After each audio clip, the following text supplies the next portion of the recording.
If you have ever been told to just eat in moderation, but every time you try, you end up binging, spiraling, or losing control again, this video is the one you've been waiting for. Because if you are addicted to food, moderation isn't just unhelpful, it's dangerous. And let me show you why.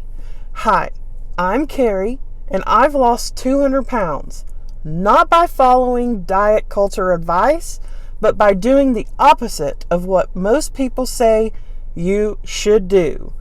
I'm a recovering food addict, and the truth is, I used to believe moderation was the goal.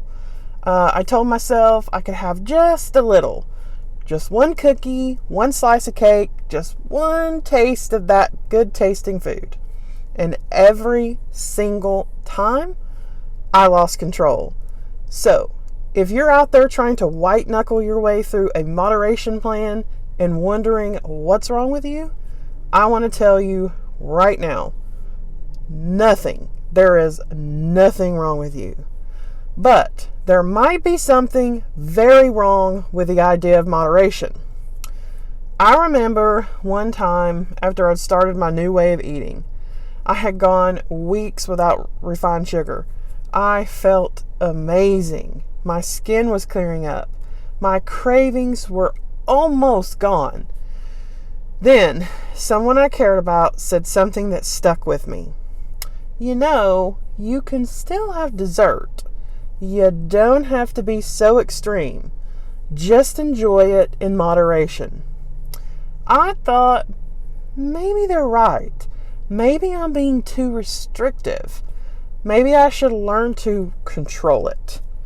So, I had one bite. Because you see, this person who suggested all this to me was very close to me.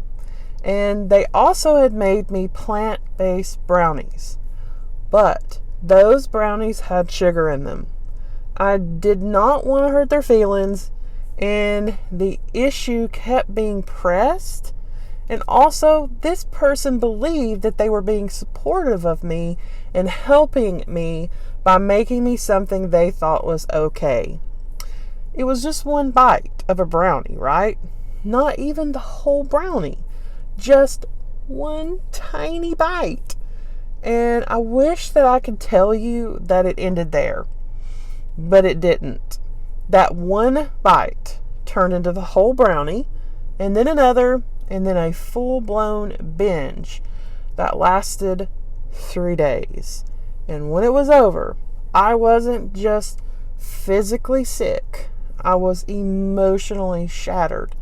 Why can't I stop? Why is everyone else normal and I'm the broken one? But that's when I realized moderation doesn't work when you're addicted. It's not a mindset issue. It's not a discipline problem. It's chemistry. It's wiring. It's trauma. It's addiction.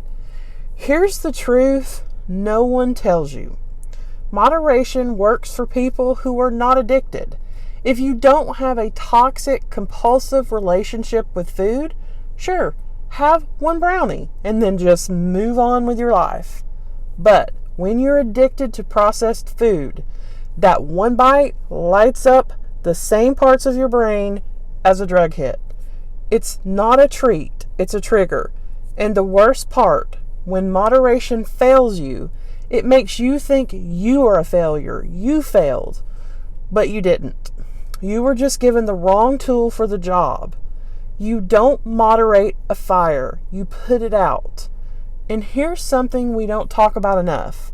Sometimes we don't even eat in moderation for us. We do it to make other people comfortable.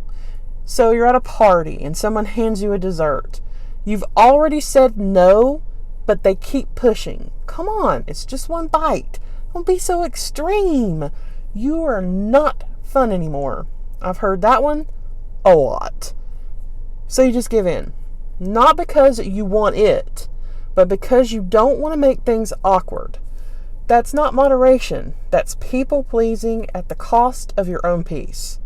And I say this with love But every time you eat to make someone else feel better, you abandon yourself just a little more. Recovery means choosing yourself, even when it's uncomfortable, even when it's awkward, even when they don't understand, because your healing matters more than their momentary approval. So, if moderation doesn't work, what does?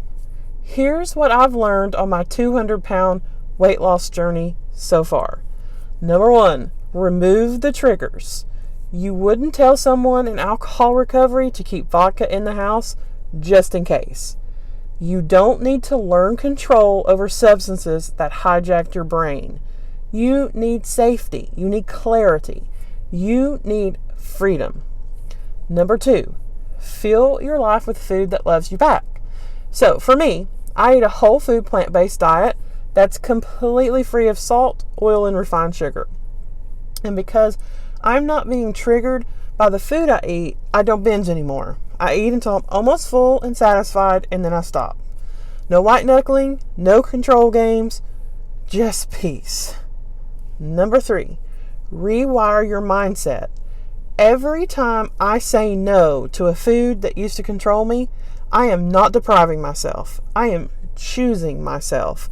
I am not saying I can't have a certain food. I'm saying I choose not to eat said food. I'm choosing healing.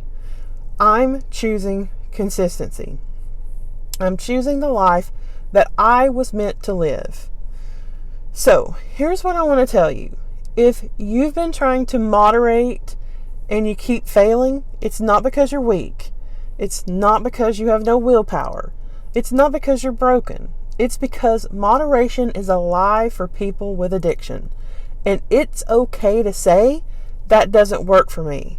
I'm not playing by those rules anymore.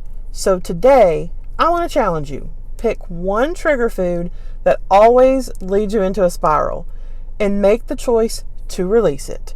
Not because you're restricting, but because you're reclaiming your freedom.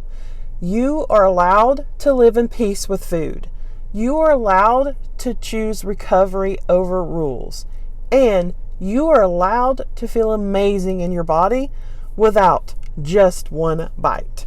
So, comment below and tell me, what's one food or